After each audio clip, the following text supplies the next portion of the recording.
அண்மைச் செய்தி.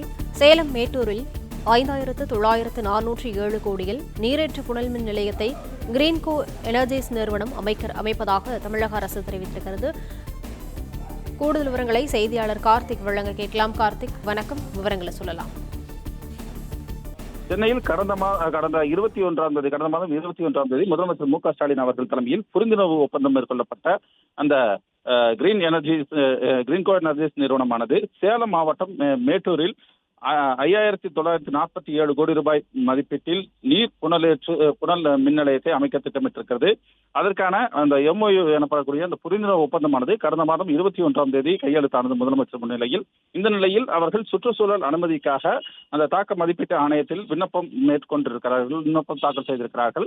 எனவே இந்த அடிப்படையில் கடந்த 7 நாட்களில் இந்த விண்ணப்பமானது தற்போது சமர்ப்பிக்கப்பட்டு அதற்கான பூர்வாங்க பணிகளானது துவங்க இருக்கிறது.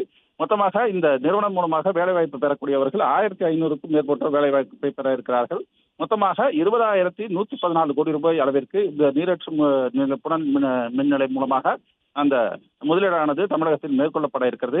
இந்த திட்டத்திற்கான அந்த அடிக்கல் நாட்டு விழா மற்றும் அந்த புரிந்துணர்வு ஒப்பந்தம் மேற்கொள்ளக்கூடிய அந்த நிகழ்வானது கடந்த மாதம் 21ஆம் தேதி முதலமைச்சர் அவர்கள் மேற்கொண்டிருந்த நிலையில் தற்போது இந்த சேலத்தில் அந்த புனல் மின்னேற்ற நிலையத்திற்கான அந்த பூர்வாங்க பணிகளானது தற்போது துவங்கி இருக்கிறது.